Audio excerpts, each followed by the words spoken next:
Mm-mm. Hello, everyone. Welcome to the NeverOpenPod, the podcast open to everyone except for the composer of Go Away. My name is Luke. I'm your host of the NeverOpenPod. And with me, as always, is Mr. Andy. Say hello, Mr. Guy. Hello, Mr. Guy. Hello, Luke. Hello to the listeners, and also hello to Lord Crew, who was on our last episode. Yeah. Just want to mention that. Shout out to Lord Crew for doing that. If you didn't catch that, it was all about his adventures wrestling in Japan for All Japan. Pretty good listen.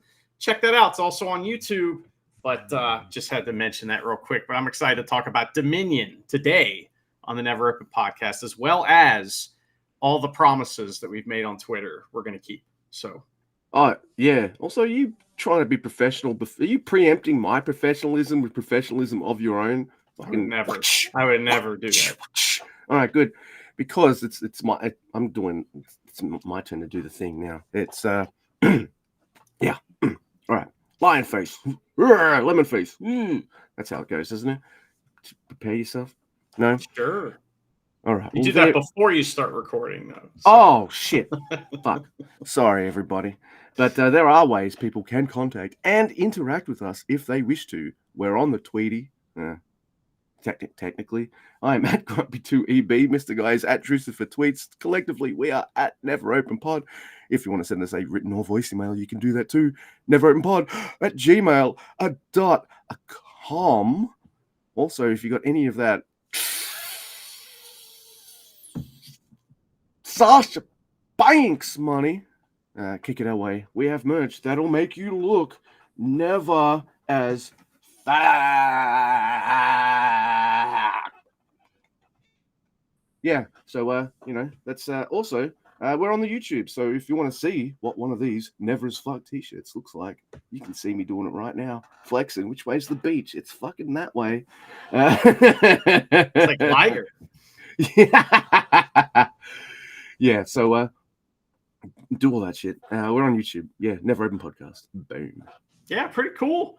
I'm excited to talk about Dominion. We had a little time off. We've had a lot of time to digest it and everything. Yep. And no pun intended, but I think that I liked it.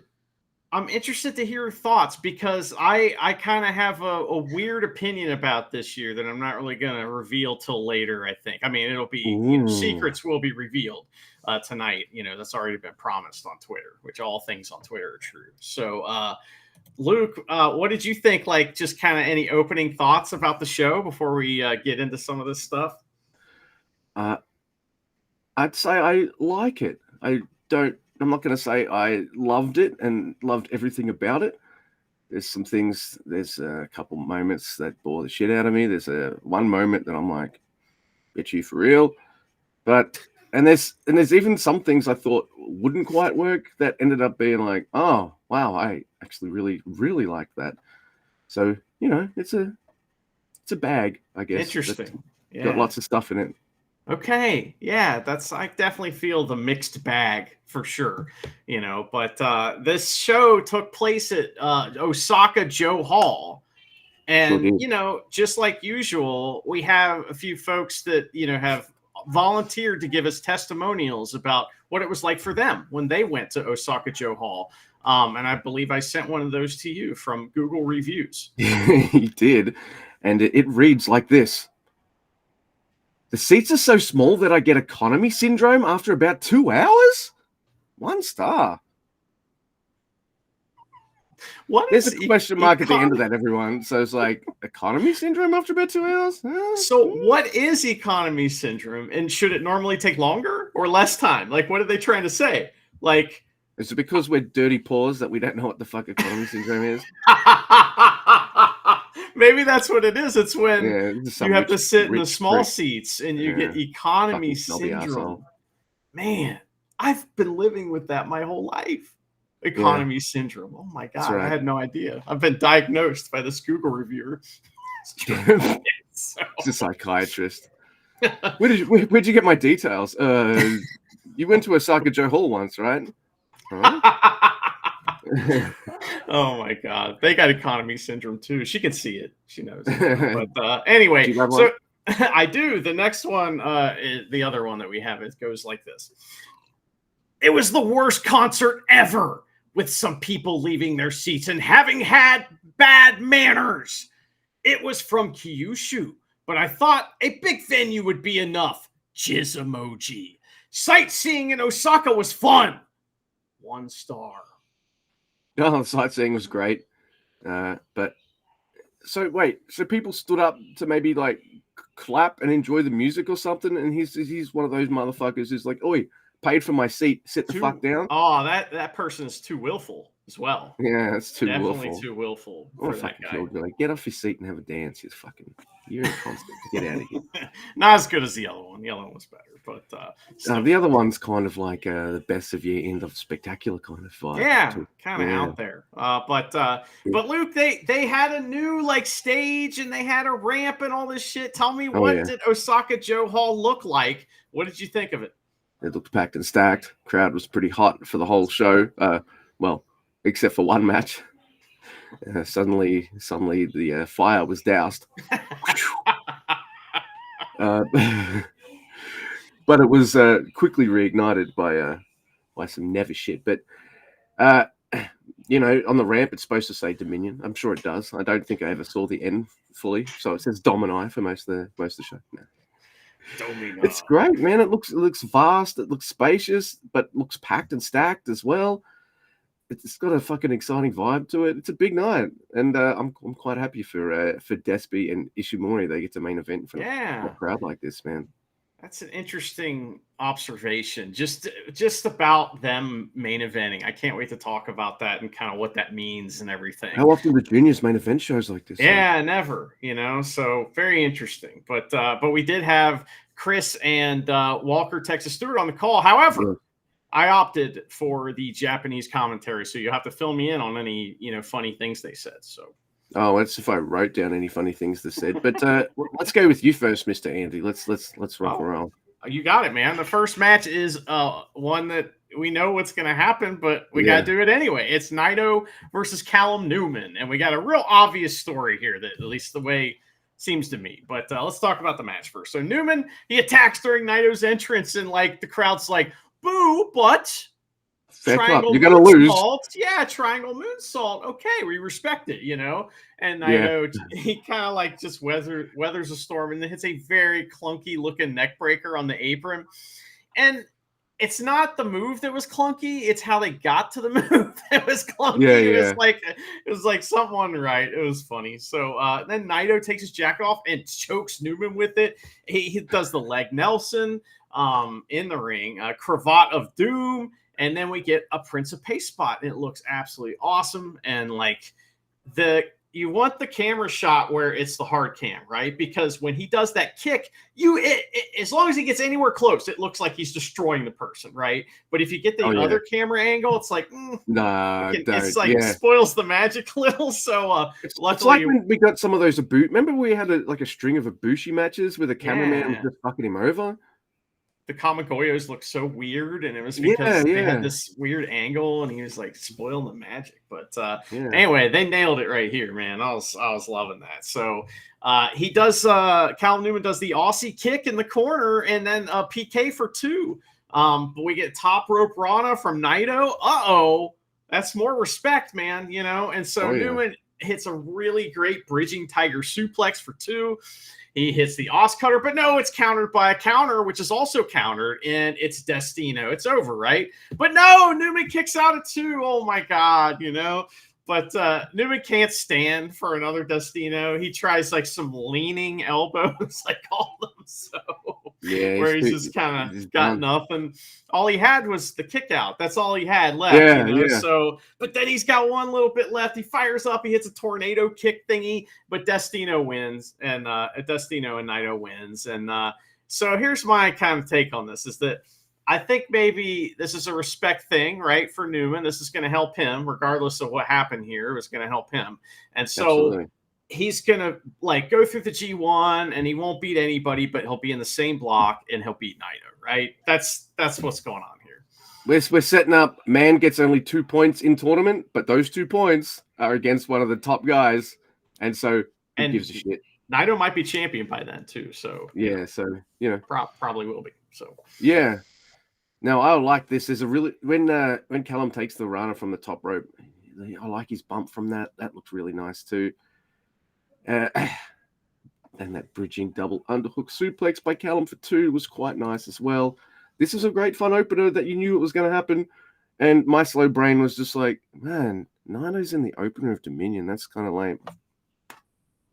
Why is he there at the start? Because he's going to, never mind. He was in the main event last year, though, I think. So, that's wild, right?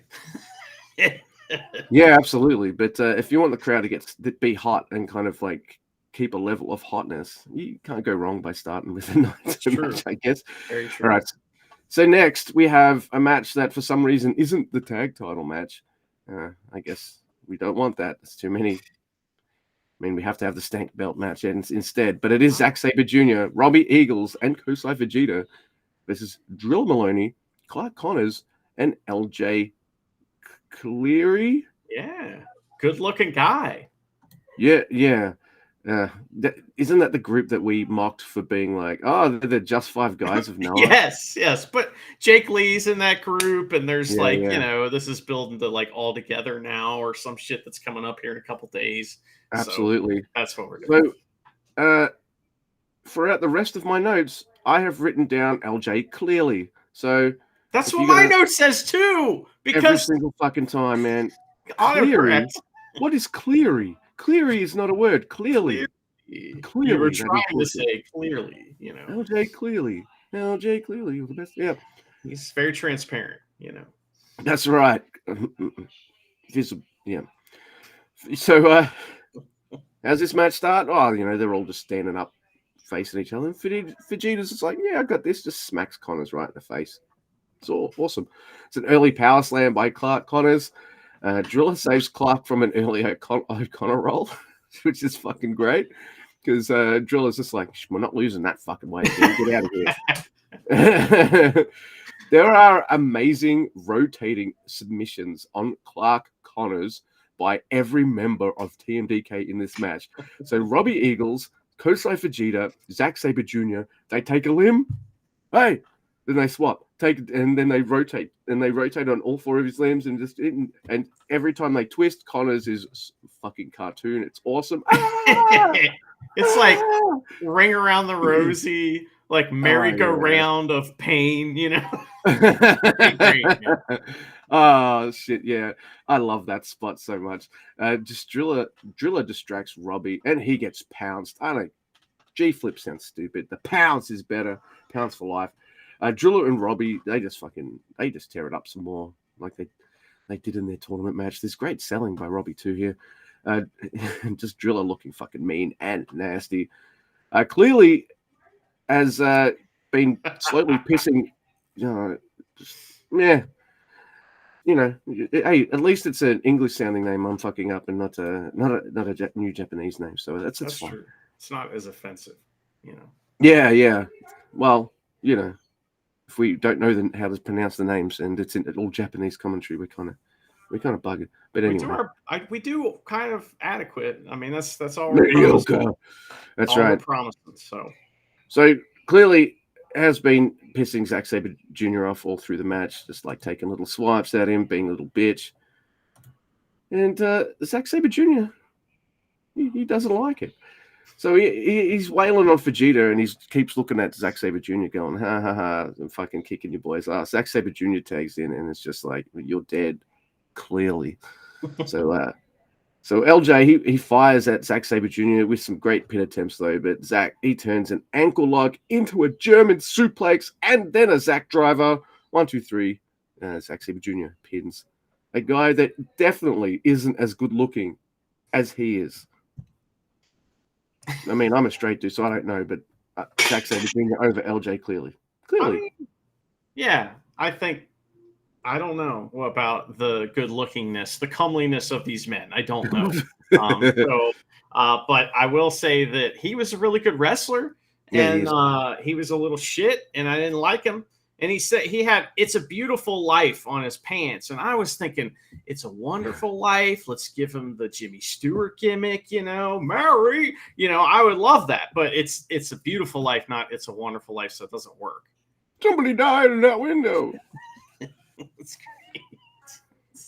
Mary, Mr. Potter, we want our money back, damn it. There's a really great SNL skit where it's like the deleted scene where Mary and Jimmy Stewart go up to Mr. Potter's house and beat him up and burn his house down. It's amazing. He's like, "Come on, Mary, put your back into it." It's really funny while they're beating him up. But anyway, so next, Luke, we have the Kapow! It's the King of Pro Wrestling Provisional Catch Rules match, Storm Catch Rules.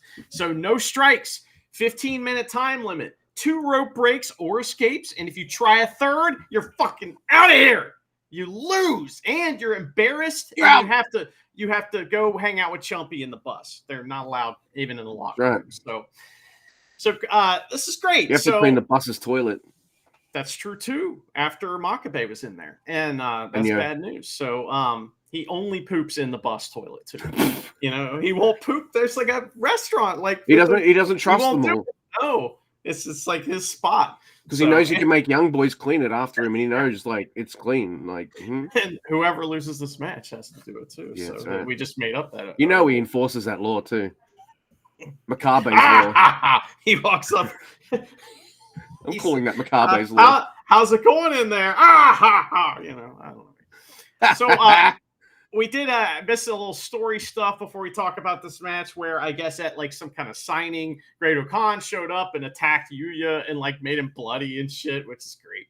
I bet the fans love that. So anyway, so Great-O-Khan has new gear. It's boxing shorts, and he's sponsored. He's got a sponsor, and it's like a legit sponsor.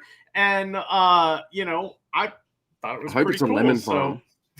That would be awesome. So, oh man. Well, so we get an arm bar and a suplex from the provisional champ to start Yuya, and another arm bar. Great-O-Khan has to use the first rope break in under 2 minutes, right? But then Yuya has to burn his right away, right? So the claw is countered into like a snapmare, and they bounce off the ropes, which kind of doesn't count as a break. So running into the ropes is fine, but it might be the only time they do that, though. So they may have done that on accident. But so there's more kinds of arm fuckery from Yuya, a deadlift, a body slam also from Yuya, which is pretty cool. Some cool judo throws from both of them. And Yuya throws Great-O-Khan out of the damn ring, which burns his like second rope break. So what's he gonna do? He's been dominated, and but he's gonna try to dominate himself, a young man here. He does a dominator, but it's countered into an arm bar. Great-O-Khan has no more rope breaks, right? So he's fucked. So he's got to figure out how to get out of this hold, and he's like, going crazy, but he's like, no. He turns the hold into a pin, but then an arm drag right back into the hold from Yuya, which is really cool. But this time Yuya is trying to hit the deadbolt suplex as he's trying to put this arm bar in, right? So Great-O-Khan hits one instead, and we get a massive Great-O-Khan chant from the crowd. They are into this, man. So claw suplex dominator. Great-O-Khan wins by pin, the provisional King of Pro Wrestling belt back. So he can now revitalize the world again, which is important to him. Yeah. This match, I got into it at about the time Great-O-Khan was thrown over the top rope. And then I was like, all right, now I want to see kind of where this goes. But for me, matches like this, when you take away something that kind of makes what I like about wrestling away from it, like, imagine a never open match without any strikes in it. Like, they would never do that. No. That's what the Powell's for. I know, but when you take away something that makes what wrestling is, for me, it kind of detracts from the match a bit. But I will say they did win me over with that top rope spot. And then I was kind of hooked, and yeah, it's Great-O-Khan again. Back to lemons, baby. Lemons, and all sorts of other things. Like, all right. Give Great-O-Khan lemons, and he rides a giant penis.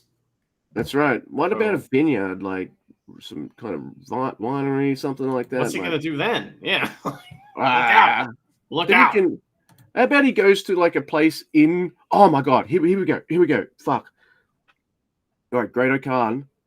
I don't know if Suntory is a place or just a brand name, but the area in which they make the Suntories, that rural area, wrestling against Yoshinobu Kanemaru. Yeah, he's got to revitalize King of Pro Wrestling whiskey fucking shenanigans match. Give me to that.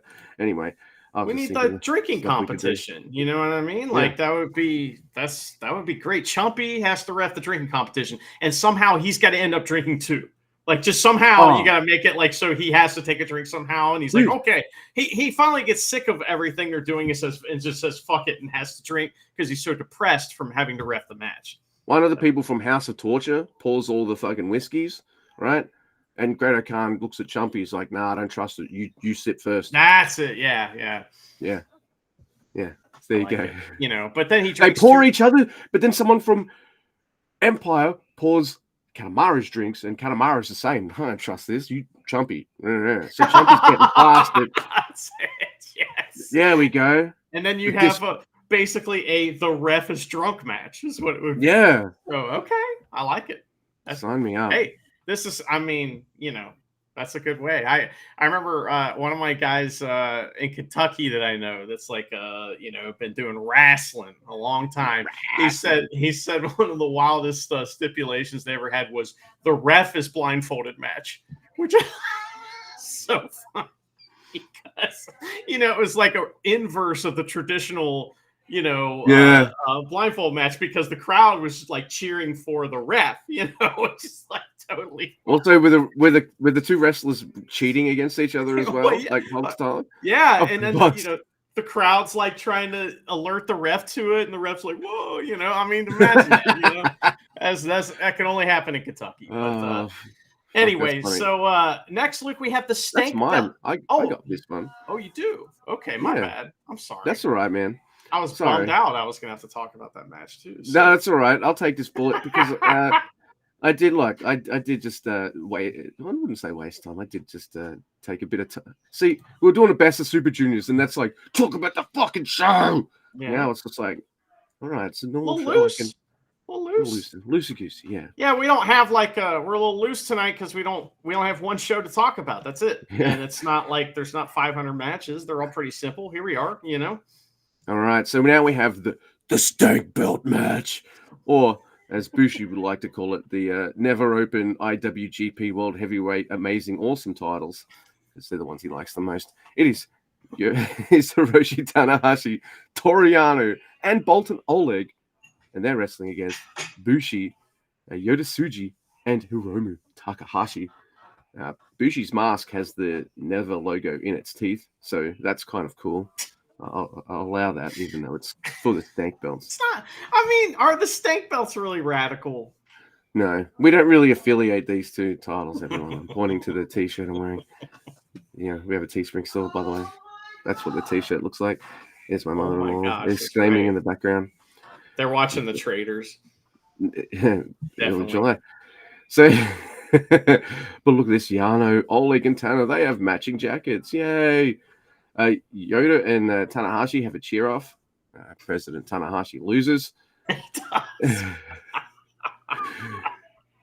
Yano and Bushi in, and the corner pads are off already. Yano slaps both Bushi and Hiromu in the backs of their heads.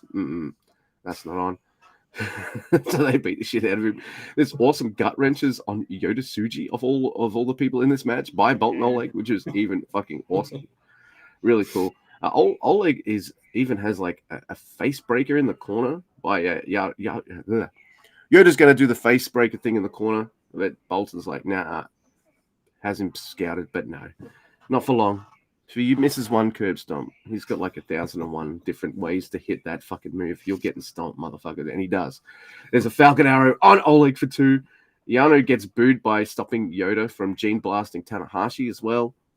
Like, people want to see that spear. Remember when at first I was like, oh, spear's his finisher. Now I'm just like, I want to see that. Yeah, blast too. It's over. It works, man. Yeah, it is over. It's amazing.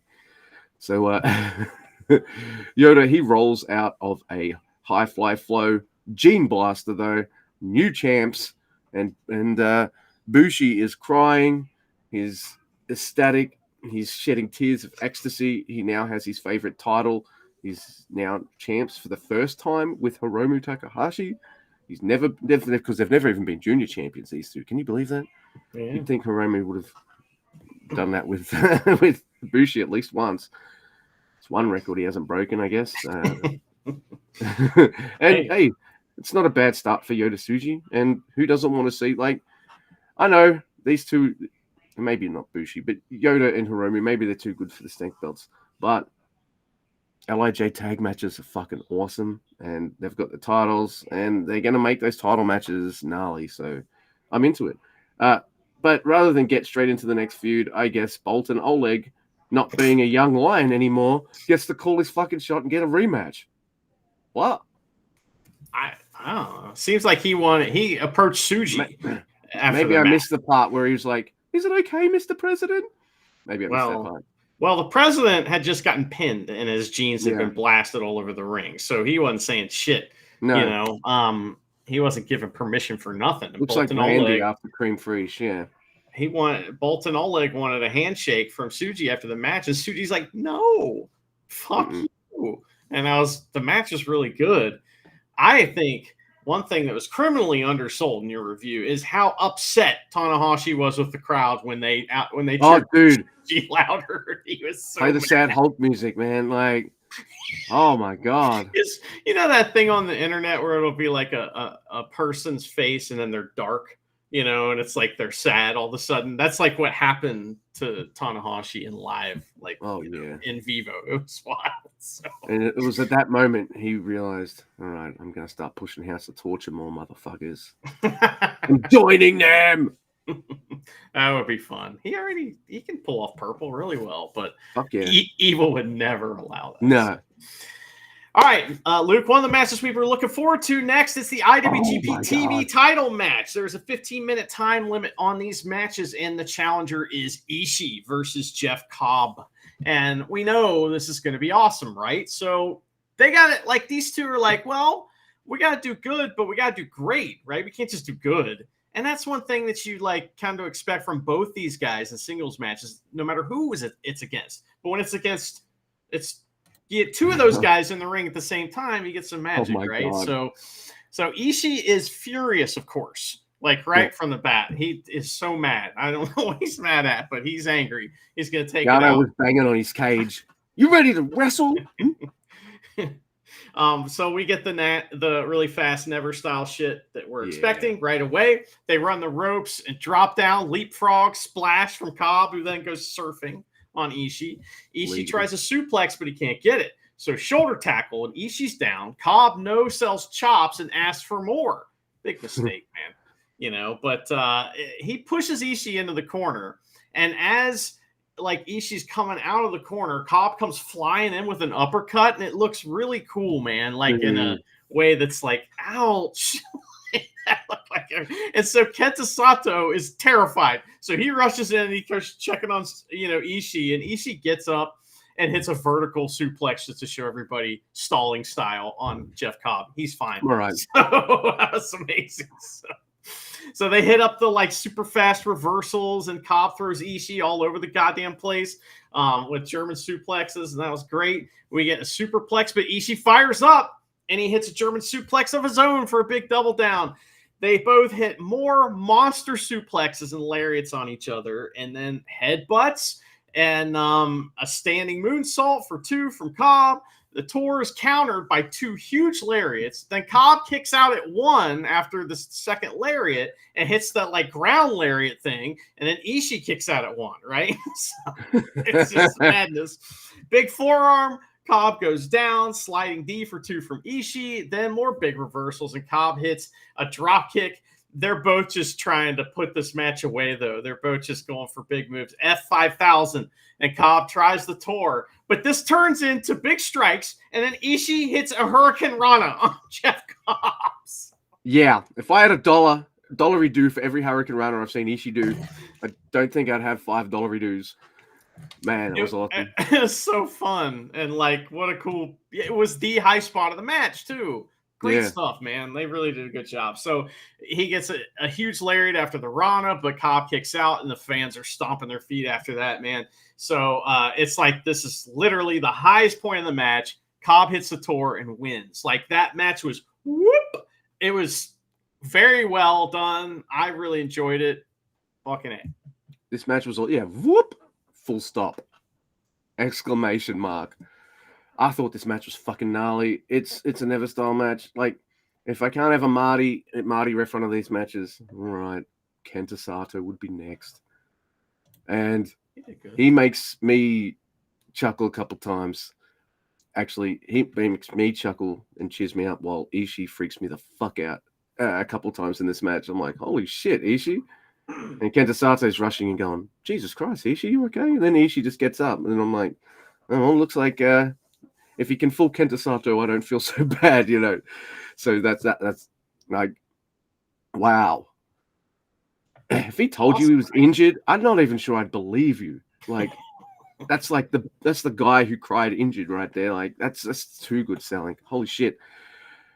There's just crazy moves in this match as well. The F5000 is absolutely beautiful. The Ishii Konrana is so fucking cool. Germans, like, this is just everything I like. Everything I like and condensed. So there's no, this is like, what if the Never guys had a junior match? You know how how a junior match might go for 10 minutes, there'll be little selling. They're selling this, I know, but it's mostly like big moves or big flipping moves and stuff. This is the Never style of that. 10, 12 minutes. Go. Nice. It was my shit. And I loved it. And I'm so excited to talk about the next thing because it's not the next match. I'll get to that. I'll talk if you want. I'm happy to talk about the tag match, but Luke, tell us what happened next because I'm interested to hear about this because everyone was so fired up. There's supposed to be some huge announcement, and I'm thinking to myself, they're not going to announce who's in the G1 tonight. No. Why is everyone so fired up? No. So they're not going to announce the participants before the Best of the Super Juniors is even finished. Right. They never do that ever. And they're usually named after Dominion anyway, aren't they? Because like Dominion's a big show. Like, right. Don't look ahead. Like, can't start booking the next show yet. You know. Yeah. Come on now. I don't think they gave you clear Soul dates until, like, you knew maybe Sonata and Finley was happening, and you know. So yeah. But anyway, we do get G1 news. It's going to be 220. I was going to say 2 20-man blocks, but no, it's going to be 2 blocks, A block and a B block. 10 men in each. And this week, at the end of this weekend, I think the entrance for the G1 will be announced, but only for 18 of the 20 men. All right. So for the last 2 spots in the tournament, and I hope Callum gets one of these, like kind of like it fits his story, right? Yeah. And then I hope the other guy gets one of these, wins. Hope it's Kushida. Fuck it. Why not?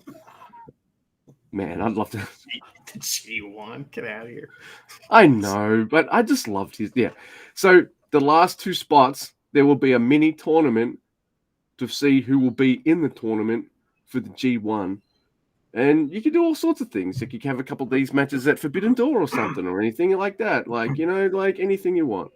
So yeah, it's like a play-in tournament. I like it. You know what I mean? That's just an extra bit of heat you can get on some baby faces, like or some extra heat you can get on some heel that spoils it for somebody. You know, yeah. I mean, there's a lot of. You're not in the tournament this year because I'm fucking Yujiro Taka. That's right. Know, maybe because I'm Yujiro, and then you lose. Well, what if it's Yujiro? He gets in and then loses in the first round to someone who sucks, and then you're like, fucking asshole. That would be what? Yeah, that would be great. So, yeah, I know he doesn't take any time off Yujiro. But can he just do tags or something? Like, do we need a G1 with him? I'm hoping he's out this year. I mean, we got rid of Tongaloa. You know, we'll talk about who else they're getting rid of. But Luke, New Japan also announced every major show for the rest of the year.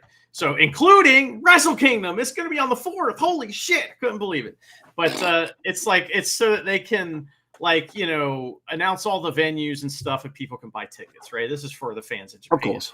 Now, they also mentioned there's going to be a historic X-Over show with the Stardom as well. Yep. So that'll be fun. Will Lady C and Tai Chi finally get together? I don't know.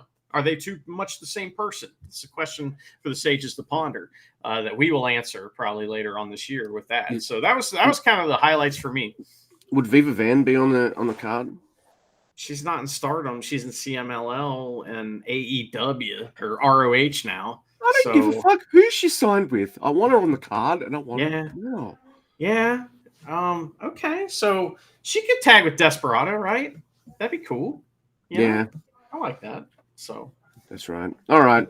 Let's rip this Band-Aid off, Mr. Guy. It is Mikey Nichols and Shane Haste versus El Phantasmo and Hikuleo versus Chase Owens and Kenta versus the Fisherman. My feed shits here, and I missed like 3 minutes. I'm freaking out. And Andy's like, "You missed nothing." He's right. I missed nothing. Now, I'm gonna say this. I really like a lot of the people in this match. I really do. I really do. This was fucking boring. And it's one of those kinds of matches where you watch it and you're like, fucking hell. That was like 45 minutes. And no, about 2 minutes prior to that, the 15-minute mark had signed off. And I think one of the problems I have with this match is the most fun person in it. No offense to everybody in this match. El Phantasmo is like one of the most creative. Like if someone could make something like this work, I think ELP would be the guy who'd be like, "Oh, let's do all this," No, his team's eliminated fucking first. They're eliminated first in less than 5 fucking minutes. Hikuleo, get out. You're out of here. And I'm like, okay, I guess that's it. That's all the El Phantasmo we're getting. He's someone who could inject like a spark. Sometimes you just need one person, and then they all kind of build off around. And now that match doesn't have that. And do you think Kenta's going to be that? He don't care about this match. He does not. Do you think he gives a fuck? He's tagging with Chase Owens. You know who's excited to be in that tag team? Chase Owens. He gets to say, "I tagged with Kenta." Kenta's not saying, "Oh yeah, I tagged with Chase Owens once." He's going to say, "Who?" "Oh yeah, the dude I stole a United States title match from.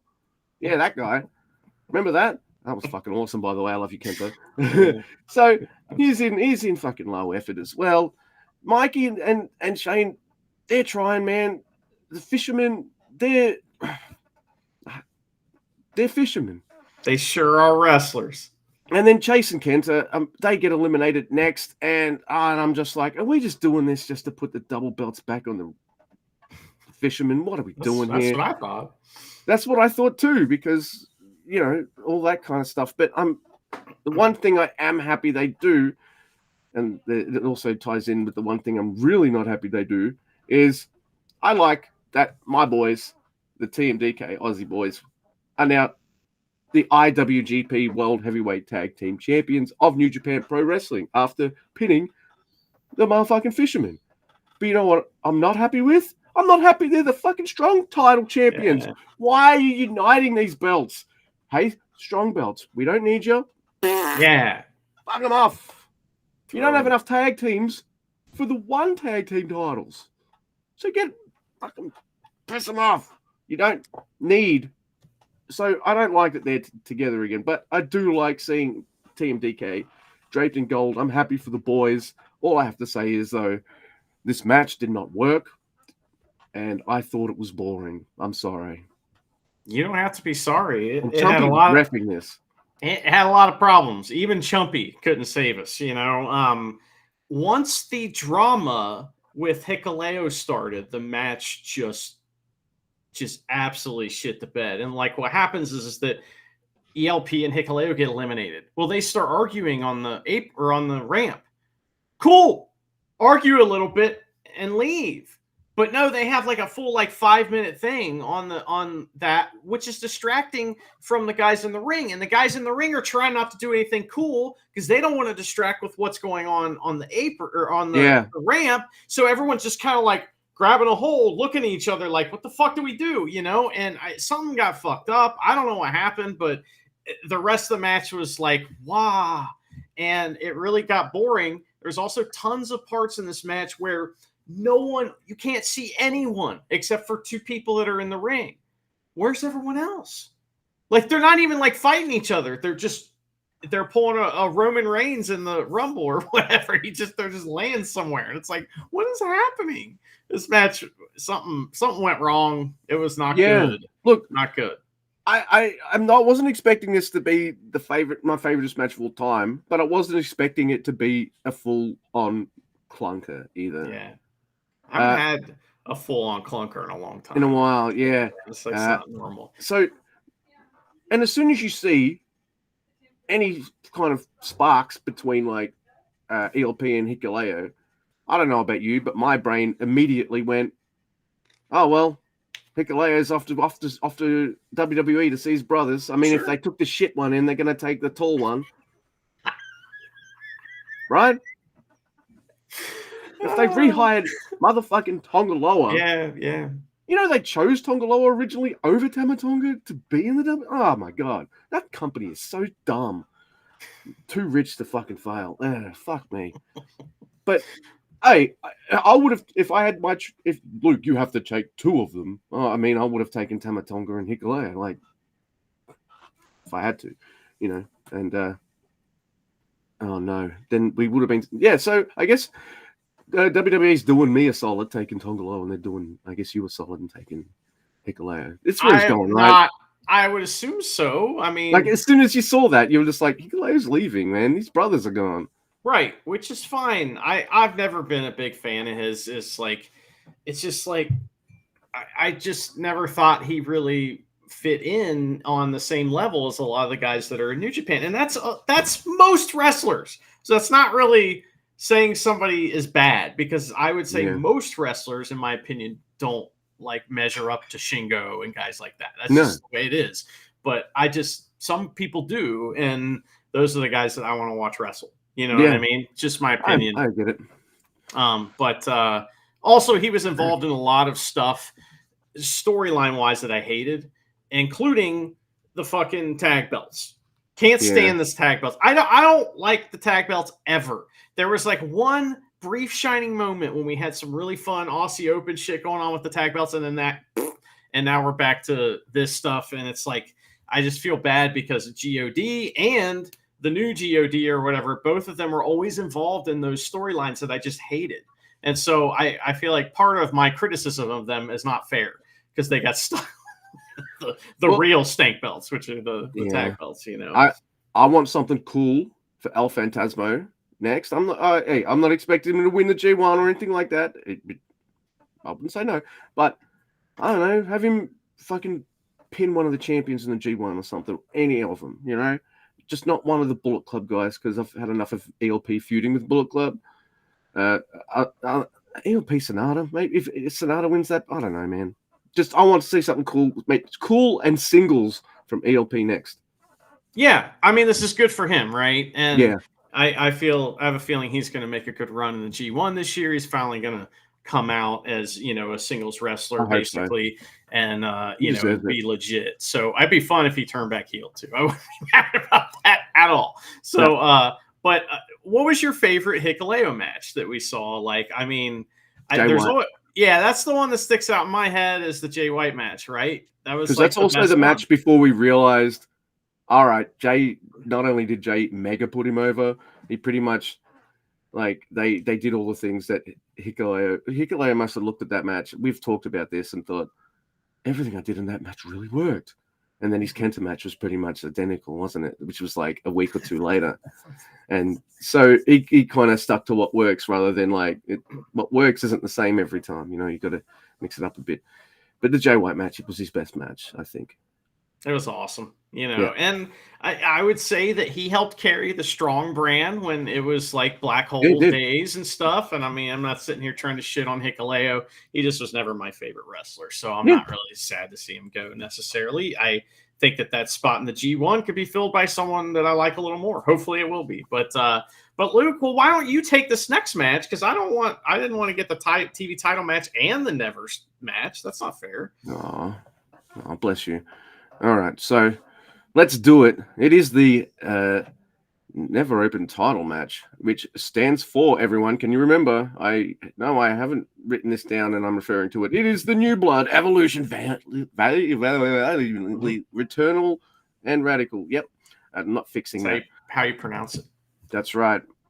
That's right. So it is Hinare versus Shingo Takagi. All right. What do you think of the Hinare video package? That's like one of these, like, Hinare's gonna win. Like the video package, it's like all about him. Doesn't say anything about Shingo. No, all about his manner, how he's like fucking bounced back. He's powerful and shit. How we survived an 11 out of 10 on the Muda scale from that stupid ass cage match.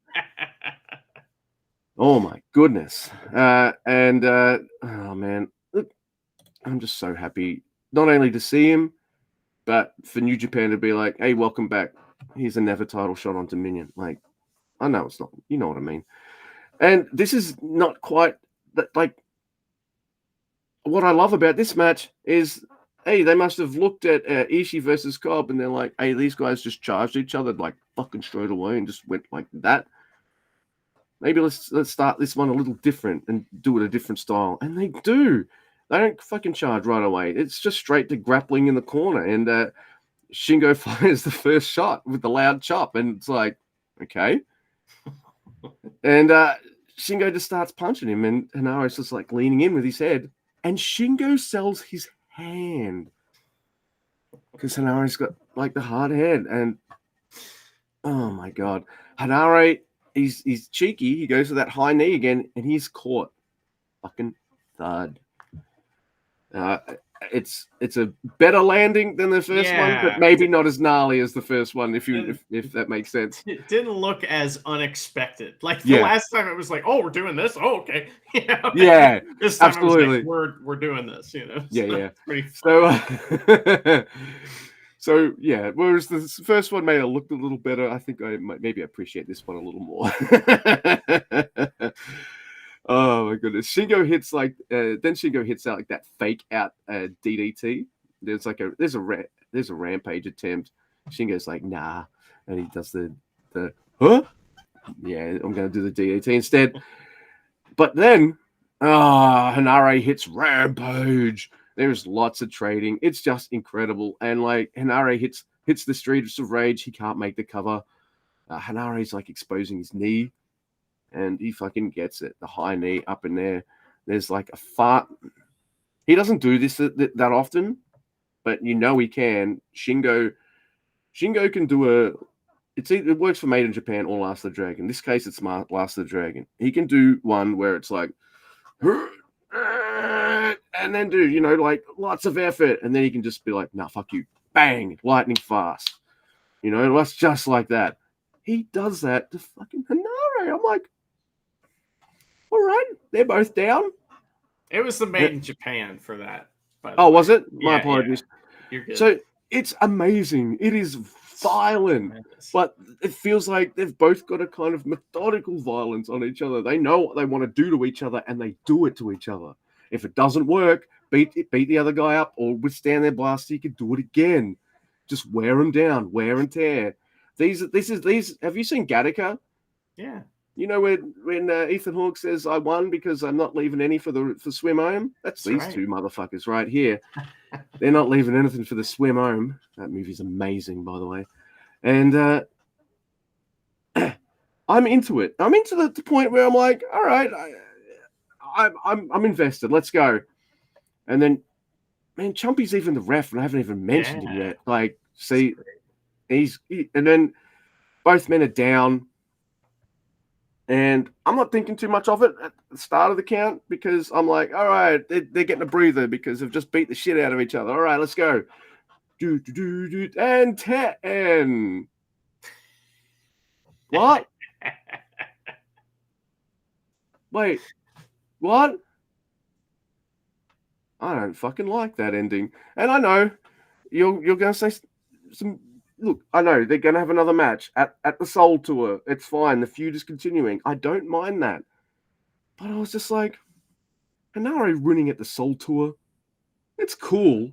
But it wouldn't have been as cool as Hanare winning at motherfucking Dominion cool, would it? You know? And not only does that make it annoying, what makes it doubly annoying for me is if Shingo wins, he's had the most defenses over multiple reigns as the Never Open champion. And he wins, and he achieves that with a double count out. That's about as impressive as fucking Show winning the fucking winning the title with a count out and then retaining it with a stoppage. But that's Shingo's character here. Is he's kind of a shithead. You know, he's kind of a dick. He's the heel in the match, and he's always trying to fake him out or try something cheap. And so that's kind of the story of him as champion a little bit here. I know. I think we're gonna get more. Go. I thought it was really funny that Marty was the one that ruined everything, and everyone was so mad at him. He's like, no one's mad at the wrestlers. They're mad at Marty. And Marty's like, I mean, the crowd fucking was pissed, dude. And I don't think anybody liked this. Now, I didn't like it in the moment. I was like, oh, that sucks. But like, if Hanare wins that there, well, where do you go with him now? He's already done this. What's next? You know what I mean? It can only be down. So that's why you can't do that here. The other thing I see is like, I know it's not Wrestle Kingdom, but it is still Dominion, arguably their second biggest show of the year. Maybe we're gonna talk about that. Yeah. You know, because I haven't really talked about it yet, but this does not feel to me at all. The show doesn't feel at all like a Wrestle Kingdom or something like that at all. So no, what was it like? I feel like we've had a few tours, maybe Dontaku or something like that had like felt like their biggest shows felt bigger than this. Is that I mean, really, the only big time thing is the set that they put up or whatever with the ramp that just says Domini, you know. So look, but yes, Luke. I love the match. I know we're getting more. I don't know. My dumb brain thought Dominion. That's where big matches and feuds kind of, you know, end and stuff, or that's where the big moments happen. I'm like, this is just beginning, though. He just came back, so it can't end already. No. So look, I just want Hanare with the fucking title already. All right, I get it. But how long now? Think about that. So also, you have United Empire feuding with LIJ through this. So you're going to have preview tags with LIJ versus United Empire. So let's pump the brakes over here. I know. All right. So, all right. Next, Luke, we have arguably my favorite match of the night. I love this. I love this too. IWGP Heavyweight Title Lumberjack match. It is Evil, the champion, versus Jon Moxley, the fake champion, and the dads, by the way, are with him. So Evil comes out, and the first thing he does is he walks over, and there's this old man standing in the crowd who is like the owner of New Japan or something, and he spray paints the dude's face. And the guy stands there and takes it. And it's like, why wouldn't you run away? What's the matter with you? So he's so scared of Evil, he just stands there and takes it. It's just kayfabe shattering, but it was so funny. So, I love that. So he loved it too. So Moxley and the dads get the Goldberg entrance, right? And some bro steps right into the shot after they walk back the camera, and he's like, he does one of these. He like comes in, he's like, oh fuck, and like goes right. Oh man, that was so funny. I love that. So the dads and Moxley come out. Marty's in the ring, and everybody fights, right? And Marty's trying to tell everybody, like, hey, you have to get in the ring, all right? But we do end up getting a wrestling match. I thought it would just be a fight, but we get a wrestling match. And Moxley gets the big shine doing all of his crappy moves. And I was just talking this with you and some of our other friends about how, like, Moxley doesn't have any cool moves. None of his moves are cool or necessarily look that great or anything, but he's awesome. It's like, how is he awesome with no cool moves? I'm not even sure what his character is really. I mean, I know what it is, but I don't. Yeah, but it's like he's just awesome, and it's like he is pro wrestling in that way. That's like kind of some people just have this intangible thing that they're just a fucking star, and he's got it. Yeah. It's so funny. So anyway, he's getting the big shine. He's hitting all the moves, his crappy moves, and then he steals Walker Texas Stewart's chair and beats up Evil with the chair. Just fun. So figure 4 in the ring. See, again, what kind of moves does he have? Figure 4, punch, DDT, cutter. That's it, right? So funny. Anyway, so but I'm always entertained by his matches. Though, yeah, I'm complimenting him. You know what I mean? That's like, it's just wild that he can do that. So anyway, House of Torture get an opportunity to attack Moxley, and then they don't. But Evil rolls him back out, and they distract Marty so that then they can attack him. Everything has like 3 stages, So, so Evil disrespects the T-shirts because Moxley and the dads had T-shirts printed up. And he disrespects it and like chokes him with it. And House of Torture, all like Moxley gets rolled to the outside. Marty's getting distracted, and House of Torture all take their belts off and whip Moxley with their belts. Oh my god! My favorite part of that is not only are they whipping him, most of them also have smiles on their faces. Oh, they're like, so we're much whipping fun. Moxley, yay! Oh my god! Now, for the most of the match, the Shota Umino and the dads are ringside, but they're like a non-factor. They pretty much do nothing for the first half of the match, but they'll get their shit. So we get big strikes from both guys, Evil and Moxley, and Evil pauses to rake, Moxley's eyes on occasion, of course. He does the kind of 10-punch thing in the corner and a pile driver for 2 from Moxley. That's another one of his moves. And Evil bails to convalesce with House of Torture. So Moxley just dives on him. And again, what a crappy dive. But when it's on fucking those guys, it's awesome. Why? It's so great, I love it. So it doesn't have to look for Moxley. It's like, it's not necessarily that it needs to look pitch perfect. It just needs to look like it hurt them. Yeah. And all these moves look like they hurt somebody. Yeah. So yeah. That's pretty great. So anyway, so Moxley, he whips Evil with a belt, right? And he goes under the ring, gets a table. Dick Togo hits the powder on Moxley, and it goes everywhere. We get the chair neck thing from Evil, but the chair doesn't go flying, and it just kind of looks weird. It's just kind of, it spins around my head. Which is kind of funny. But Moxley did kind of fall so that it kind of caught when he hit the ring, which was kind of cool. He tried, Superplex from Evil for 2, but he puts the Anaconda Vice on, and Tenzon's all mad because he's out there. Pretty sure he even did like Nagata's leg lock earlier as well. Not yet. So anyway, but so Marty, all right, he's like looks down at Moxley, who's in the Anaconda Vice, right? And he looks at Moxley and he asks him, "Give up." And Moxley looks right at him and just flips him off. "Fuck you, Marty. You just ruined that last match. Everybody's mad at you." So here's what happens. Evil grabs Marty, who goes to take a swing at Evil because he's had enough. And Evil dodges, and Marty slaps John Moxley. That was fucking awesome. I like that they incorporated that, because usually it's just, I get my comeuppance because I'm the ref now, but they got to add steps. That's what House of Torture do. They add little things like this all the time. You think you got them, but they're 3 steps ahead. They've got a layer, yeah. So this is when like Moxley picks up Marty, and Marty cowers in fear. Which I would too, I guess, but the dad starts scrapping, and then Shota and Ren start fighting, and Yuji Nagata goes to kick Kanemaru, but kicks Marty instead. Oh no. So Marty's dead. All the dads and Shota get holds on, right? And so they're going to show him, like you were talking about, Yuji Nagata's hold had gotten, the Nagata lock had been put on earlier. And so, all the dads are going to show their holds. So they do it. It's fun. And there is no one for Tiger Mask to put a hold on. So he just dives on Dick Togo. but push-up bra on everyone. Everyone gets hit with the push-up bra. They're lining up. They're in line to get hit with it. So funny. And we get a low blow on Moxley. House of Torture put Moxley through a table, and it looks amazing. That was great.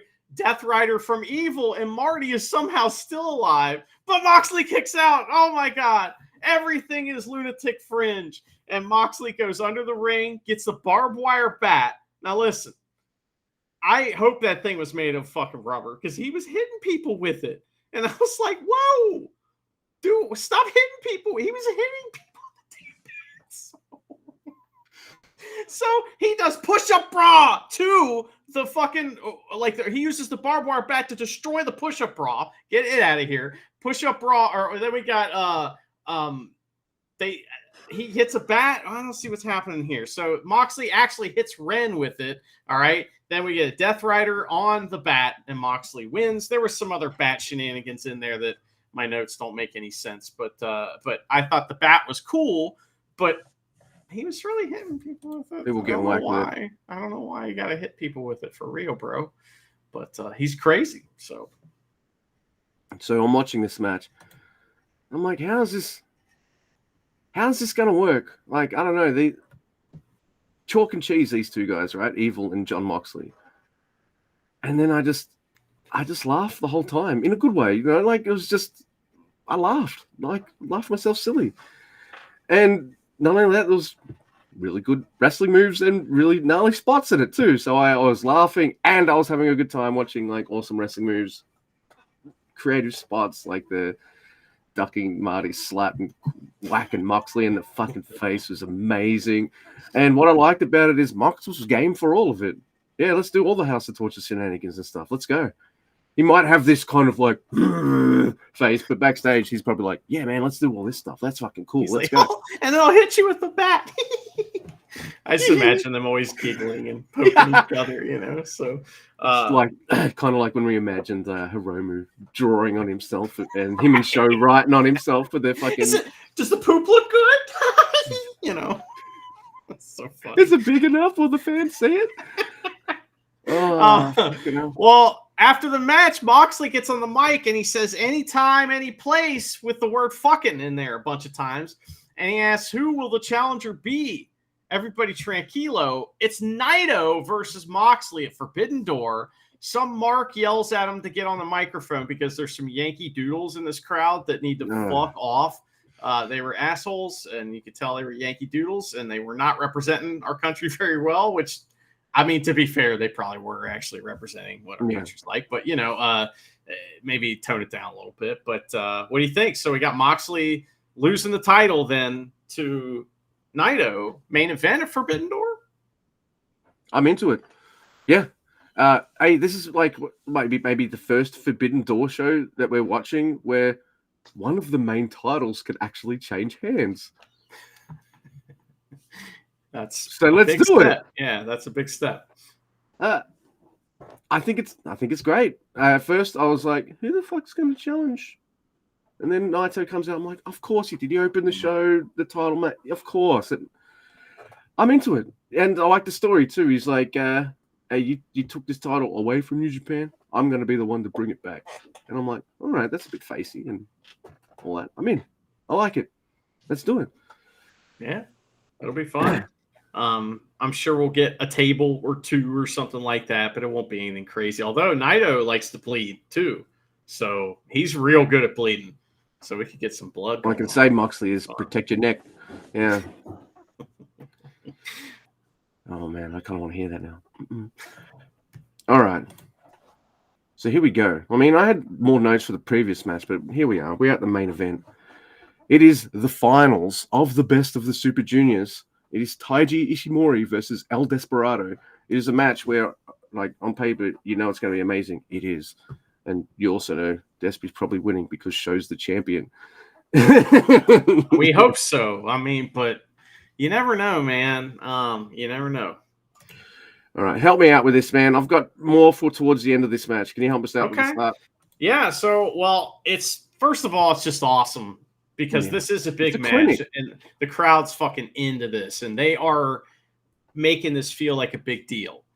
I don't know if the whole show felt like a big deal at all, but this does. You know what I mean? In after the whole tournament and everything, I mean, it's always a good release because most of the people in that crowd probably watched everything, just like we did and all that stuff. And it's kind of, I don't know, it's just like a cool collective thing. So, so of course, Ishimori gets this cool entrance where he comes up through the floor of the stage, right? And there's like smoke everywhere. And I'm like, oh, that's cool. But then Desperado just does the same thing. And I'm like, come on, boys. Let's not be both doing that. That's pretty funny. So these two fill each other out, of course, at first, and Ishimori goes right to the game plan. His plan is to launch Desperado into the ring post shoulder first and then expose the turnbuckle, which is what he does. So, and I saw it. Well, you were looking, this time. So now that you've figured out how to look, you can see it. It's wild. I'm not sure how that works, but don't write notes at the start of Ishimori matches. That's how I did it. Well, there's all kinds of fuck your arm, from Ishimori. Desperado comes back catching Ishimori's handspring like thingy into a side suplex. It's pretty cool. We get Tope Con Hero Canadian style from Desperado to the outside. And Ishimori finally gets the sliding German suplex. He couldn't get it the whole tournament. He finally gets it in the main event of Dominion. I thought that was pretty funny. So. Worth it too. I love that move. He goes for a 450. He misses it, but he catches Desperado with a lung blower for 2 anyway. All this arm trauma, spinning boner lock is countered in a numero dos because we got to get that fuck your leg in there too. So Ishimori hits a reverse Rana, but Desperado hits a spine buster right out of that for a double down. And that's kind of our big first high point of the match right there. That was pretty cool. Yes. Yes, it was. Man, I'm watching this with Charity too, by the way, and she's super excited because Ishimori's in the main event, and I'm sitting there going like, it's pretty awesome. He's in the main event, and I'm like, I think he's losing. I didn't want to tell him. But he looked jacked. So dude. I mean, who's the real loser here? You know what I mean? Just saying, he looked fucking jacked. So. That was really fun. Fuck yeah, man. Well, let's see here. So Ishimori gets that handspring kick right, but Desperado has had enough of Ishimori bouncing around all over the place, and he's like, listen, them legs? So he gets the double leg, like cross leg knee smash thing, right? And Ishimori responds with a Pentagon arm breaker and a spinning boner lock, and Desperado's fucked. But numero dos for Desperado, and Ishimori's fucked. And this is kind of the match, but Ishimori hits a destroyer, and that's to put a period on that long sentence right there of all those different holds. And how often do you see Ishimori hit a destroyer too, by the way? It's fucking insane. His rat tail went, woo! It was wild, he's definitely got the super rat tail going on for this match too. He didn't bring it back too many times for this tournament. But for the last one, just for Jay, he's got the extra rat tail hair coming down. I thought it was weird. Desperado, like at this point, he played dead, right? And he tried a sneaky pin to get a win. Like, get out of here. What do you think you're doing? That's the Ishimori. Hey, you're gonna try anything you can do to fucking win this too, by the way. Like, because he's going to. Ishimori is gonna send you into that goddamn fucking corner pad and try to tap you out with boner locks and shit like that. And I really like the ending here because it's a fucking statement. No roll ups, no shenanigans. It's emphatic.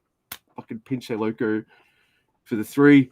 And I know that usually like you don't need this every time as always a big match, but I do kind of like that El Despy and Ishimori at the end of this match.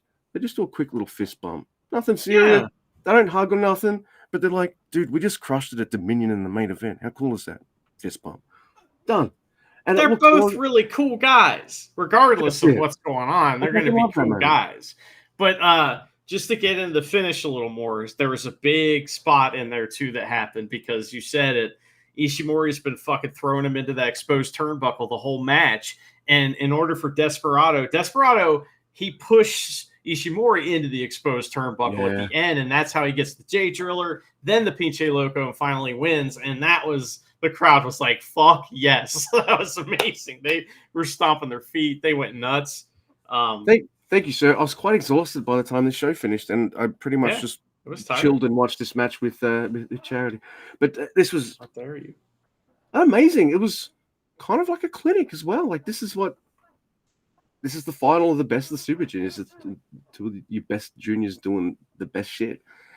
It's absolutely wonderful ending.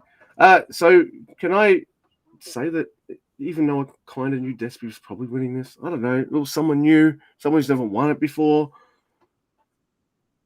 I love this tournament. This was great. Doki was in the finals. Yeah, I didn't predict him to win, but he was in the finals. What more do you want? Come on. He's the one, and the guy who knocked Doki out won the tournament. I mean, what else could you want for Doki? You got the best. Right. I thought, the match was fantastic, and it was like one of the few matches on this show, honestly, that felt like a huge fucking deal, right? So after the match, they show fans like crying in the crowd, and Desperado gives respect to Ishimori, like you said, while Red Shoes sets up a little flag. I thought that was funny. It's like Ishimori's like, Desperado are looking at Red Shoes like, oh, you got to set up something? All right, we're going to go over here and talk for a second. So, and we got a problem here. So there's couple problems with the show. This is one of them right here. Where is Master Huato? Why isn't Master Huato giving him the trophy? Why isn't he on commentary? What the fuck is happening? Why wouldn't he be there giving him the trophy? Everyone's abandoned this Despy Wato story except for us. It was one of our favorite things going before Wato got injured too. So we're hanging for it, mate. Yeah. So I guess here's why. Because Wato can't wrestle yet. He's not close to coming back. And he's not involved in an angle with Sho, which Desperado is. So Sho appears and he trash talks and they trade all kinds of barbs to the amusement of everyone. And I'm sure it has something to do with that count out loss. But eventually Sho loses his temper and leaves. Do you have any can you enlighten me on what they were talking about? Look, pretty much he was just telling, yes, I can actually. All right. So Sho's telling like Despy, like, that doesn't mean shit. Like, you're fucking a won by count out. You're a loser and all this kind of stuff.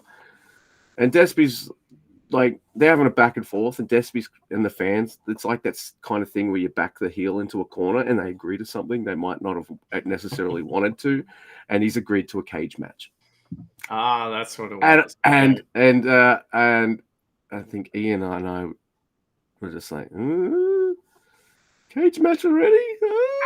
But these guys won't kill each other. So, No, and it's only two people, easy to focus on and kind of work that. Come on, man. House Torture is going to be in there. But House of Torture is different than War Dogs. And they bought that cage. They got to fucking use it, right? So I think that's what's going on here. They're like, we rented this thing for a whole year. We got to use it at least twice, Like, remember the dog cage? They had rented the dog cages. They had to use them, So that's right.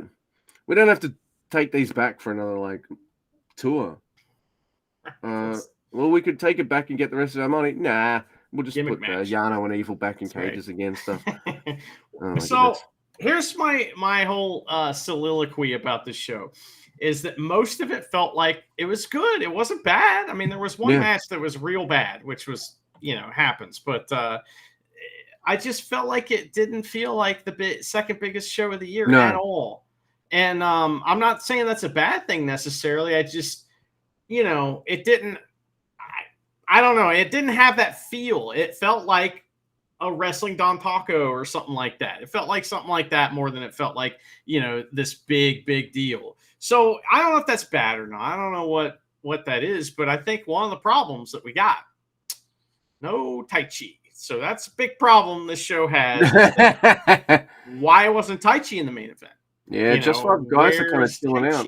So I was kind of upset about that. But really, in seriousness, I didn't really, I liked the show a lot, but it wasn't like some amazing thing. I liked a lot of the Best of Super Junior shows a lot better than this one. Yes, yes, I agree. Like there's things I like. I like the LIJ boys getting the stank belts just because I like watching LIJ tag matches, and there you go. That's going to be fun. And Tsuji pinned the Ace. That's a big deal. Suji So pin the ace. I mean, think about that. They were like bros, remember? And like Suji was the guy that always cheered for the ace and would like freak out and got to tag with him, and he felt so happy. Now he's beating him up and blasting his jeans. Exactly. Ishii hit for me the way I wanted it to. Hanare Shingo almost did. But that ending, it's not the boys' fault with the ending. It's not Marty's fault either. They were told that's the ending. Well, so that's what they did. I blame Marty. But yeah, fuck you, Marty. We're usually pretty good with you, Marty. So we haven't, but you're a chump tonight. So fuck you. Yeah. Evil Mox hit for me as well, but that maybe didn't have the all-time biggest fight feel because I didn't think Evil was winning that belt. I really wanted him to. I did too. So when he didn't, I was kind of like, oh. But I like who comes out afterwards. And then Ishimori Desperado hit. Maybe they didn't want to do anything to overshadow the Best of Super Junior final or something. I don't know, man. But yeah, weird show though. It is a weird show. An enjoyable show, but weird. I mean, it's all New Japan. If it's on and I'm watching it, I'm having fun. I think people by now have noticed we're talking only about one show. So no, we did not watch the Despy Invitational. It's a public holiday for me, and one of my mates had a birthday, so I was over at his place. I'm not that interested in it because we just needed a break, man. We just did Best of Super Juniors, so maybe one day we'll go back and watch it. But I don't know. I mean, all the other podcasts talked about it. Let's listen to it. Plus they've got like All Together coming soon. I'm like, then they've got X over. I'm like, come on, New Japan, come on, man. We like the regular stuff. Yeah, we are very basic. Welcome to the fucking Vanilla as Fuck podcast. That's right. That's it. We like our New Japan in Japan for the subscription price. We don't.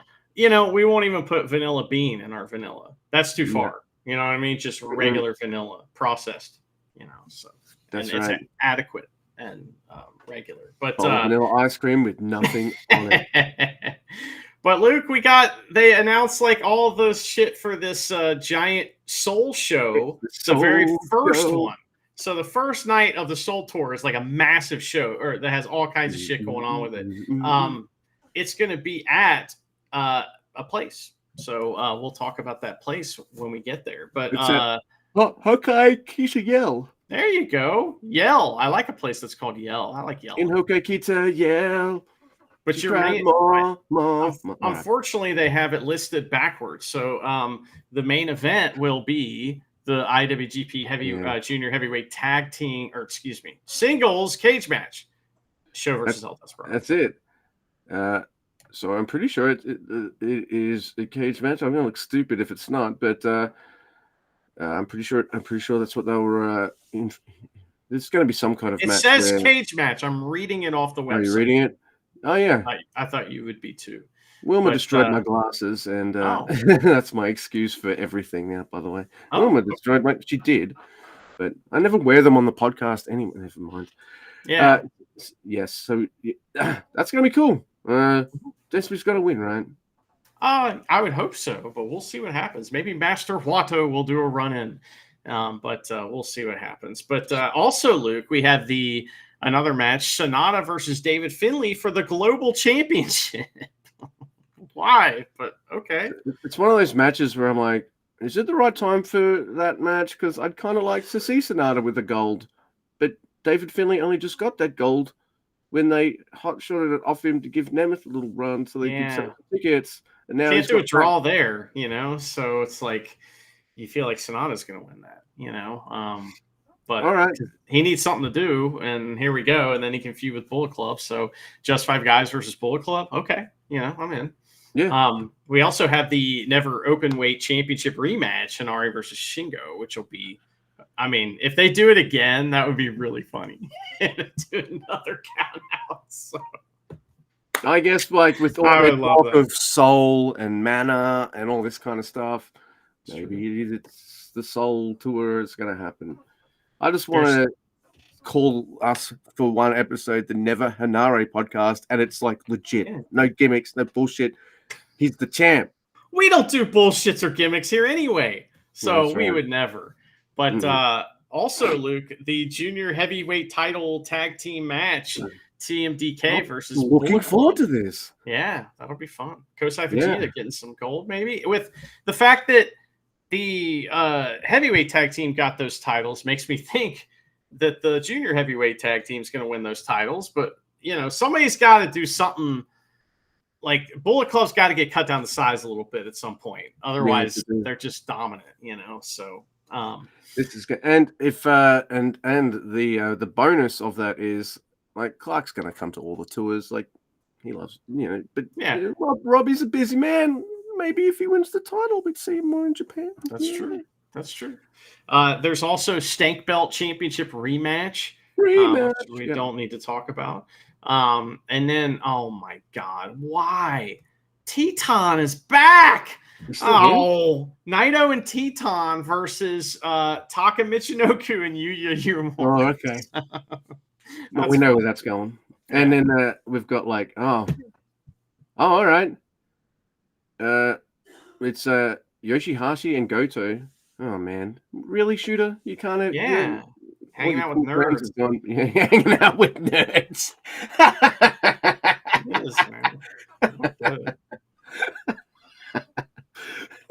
Versus House of Torture. That's Evil Dicks with Yujiro. Yeah. That's fun. That's kind of continuing the little. And that's continuing from the opening match where we've got Taichi and Doki. Oh my God. Finally. Oh my God. Back. That's and he's tagging with Doki and Taichi tagging together. Oh my God. Hook it up to my veins. Versus Ren Narita and Kanemaru. I'm in. It's gonna be fun.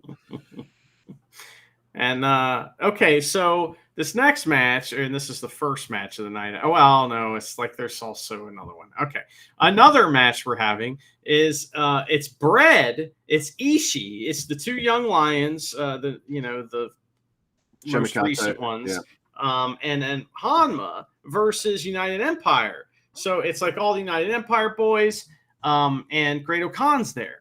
So is Ishii gonna go after King of Pro Wrestling title? Is Bread? Oh my God. Rural farming, making shit, baking bread.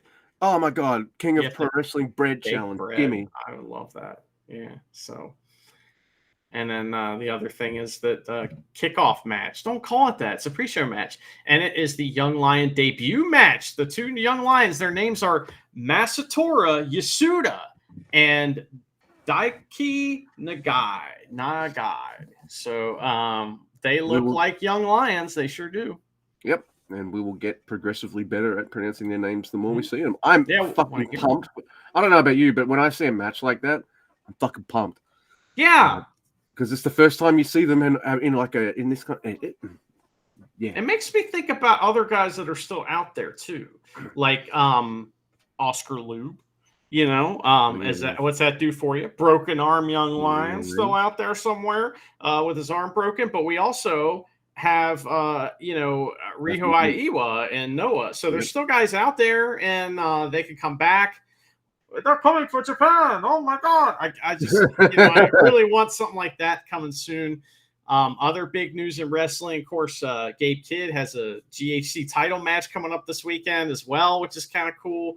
And Riho Aiwa is involved in some storyline with Keno over there, where I think, it's not Keno, it's the other guy. Who's the guy that he's been hanging out with? The guy that everybody loves, but Noah treats like shit. He's in some kind of storyline with that guy, but I think he turned on him or something. I saw something where they were like beating each other up, and I'm like, okay. So I think Riho Aiwa turned heel in Noah. You heard it first. I feel like Noah does story stuff on a faster time window than like New Japan does. Yeah, you're right. Because like Keno was just in Congo. Now he's got his own faction. You know what I mean? And like he's recruiting guys. And I think he was in his faction. I'm just making shit up at this point. But I think that's right. I don't know. I don't watch it. Send us an email, Ian. Tell us a little about it. But speaking of emails, it's not tournament season. And I have emails. And I'm going to read one from one of the fishermen. Oh, you got an email from a fisherman? Oh, I didn't get it from the fisherman himself. I got it from Jay. But You know, those fishermen, when they were in that tag match earlier, they could have like helped with the tag match and made it better, but instead they had a chum bucket and they doused the fire with the chum bucket. chum bucket. Oh my goodness. All right. So it's Hiroki Goto's Wrestler Diary, everybody. Yay. It's episode 430. It is called Overthrow! Unreasonable Request. And there's actually, he does look adorable here in a construction worker's helmet, hard hat. April 2nd, 2024. Don't mute it, idiot. Hello, everyone. Oh, sorry. Fucking. Why are you sorry, Luke? Shit. Look what he's doing. I gotta start his emails. He's stealing my shit. Hello, everyone. This year's edition of the New Japan Cup has concluded. I finished the tournament as the runner-up. I think I did everything in my power to win, but I failed at the final hurdle and couldn't show the trophy to my late father. Oh my god. Dude. That's no fun, Goto. Come on. Oh my god. I don't 3 days after the tournament wrapped up, we held the memorial service on the 49th day after his passing. I wonder if he made it into paradise. Oh, man. Jesus Christ. This is not fun. Goto, what the fuck? Jay didn't proofread this one, but that's all right. Jay didn't? Whose job is it to proofread them? Oh, yeah. She sends them in. Like, I read them. Yeah, all right. All right. I will never forget this tournament and never forget him. I hope he continues to watch over me from heaven. Oh, you're adorable, all dude. Right. Maybe you should go to a different email. But I don't. Yeah, still, I can't end up losing like this. This year's New Japan Cup strengthened my resolve to try even harder, like my father, who worked hard until his very end. He's got some kind of tweet here by Kairi Sane. Taichi. It's a Taichi tweet. Yes. Oh, it's just liked by Kairi Sane. Okay. Well then, it seems a strange brand of foolishness has broken out amongst the wrestlers of these official diaries. Oh. It started out with Tagu-chan, but to my surprise, it seems that Taichi has decided to nominate me to continue this silliness, as if anyone cares what he has to say. I thought about it for a moment, but as the lover of New Japan SS, I think I'll try it just this once. 100 things of Hiroki Goto as nominated by Taichi. And one of the things he loves is his sauna hat. And here he is. How does he do this? When he's Mr. Wrestler, dude, I see fucking tough muscle man and all this kind of stuff. I see these photos in his diaries, and I'm like, how is he so adorable? Oh, how is he not able to milk any of that? He just seems so bored to me and boring. I was talking about the sauna. Going to the sauna is now an essential part of my regimen. No shit. Yeah, we know, mate. We know. My sauna hat is one of the items I always take with me on tour as I visit various special sauna locations throughout the country. I know. You've got to beat everyone at every sauna. On this tour, I was allowed to visit the holy place, Spa Alps, in Tomoya, and the bath with the drinkable water was the best. Gross. I really wanted to introduce something a bit cuter, but this will have to do. So he's drinking his own bathwater, and that's like a euphemism for saying your shit don't stink, right? I drink my own bathwater. You know, like it's also a really good song by No Doubt. So I think I'd rather drink the irradiated Fallout water than Hiroki Goto's bath water. That only gives you a little bit of rads, and then you just take the rad away, and it goes away. It's easy. Yeah. You never get that Goto stank out of the bath particles. There ain't no potion for that, yeah. Oh, sauna hat. You just imagine him just collecting water into his sauna hat and just he was trying to wake that old man up by like filling his hat up with sauna water and splashing it on the old man's face. You know, old man's like, no, it's not the drinkable kind. Yeah. You're making it worse. But, well, now he's going to give us a rundown of all the other people who have shown us a goofy thing. Because I remember we read one of the Taguchi ones that had the, like, here's my thing that I like or whatever. Yeah, that's right. We've now had Taguchi Taichi, and Goto. So now I'd like to hand over to my challenge, the world famous Yoshitatsu. That's what I wanted to do anyway. But Yoshitatsu is not around anymore, so I hand it over to my tag partner, Yo-chan. Oh my God! Yo-chan, please give us 100 things that are more important to you. That's okay, right? Probably should have asked him before this. And so he's like, oh, I'd rather have Yoshitatsu, but since he's not around, I'll just go with Yoshihashi. That was the joke. Jesus Christ, Goto. He is slagging off his tag team partner. I mean, I guess I don't blame him. It makes a lot of sense now that I think about it.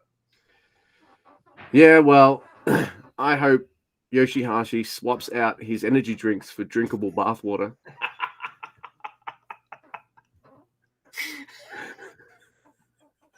Oh man, yes, I agree. All right, so the diary did start a bit somber, but like, hey, we got there. He knows what his job is. We just got to trust Goto. So, which is hard to do. Diary Goto, we got to trust Diary Goto. Yeah, not he. You heard what happened in the New Japan Cup. He lost, right? So can't trust him to win. No, fuck no. No, I had a joke there, but that's too naughty, and I'll tell it to you afterwards, maybe. Yeah, so that's the show. We've done it. Hope you like the environment, everybody. Hope your eyes a little brighter.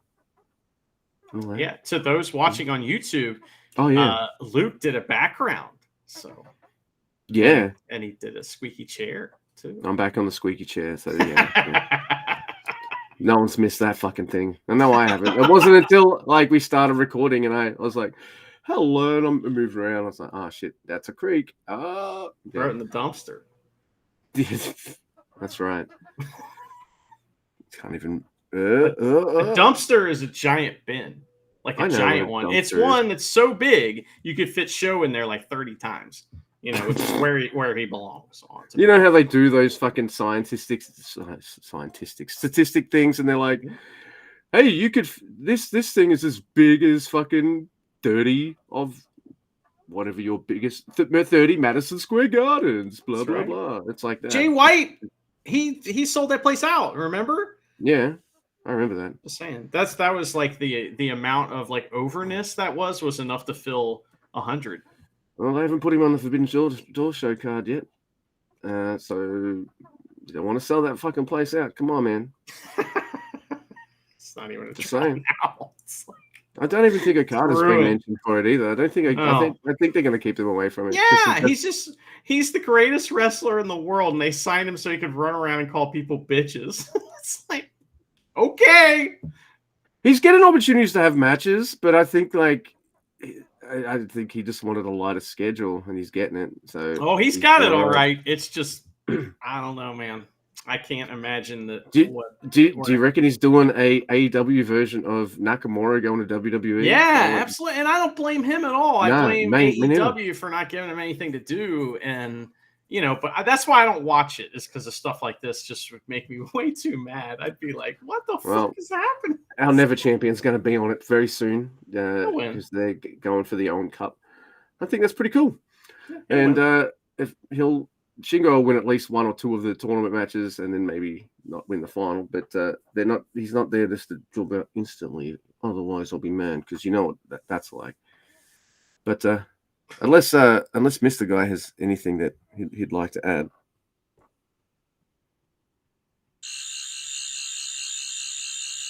It's my sonic screwdriver. Yeah, it's his sonic screwdriver in quotes.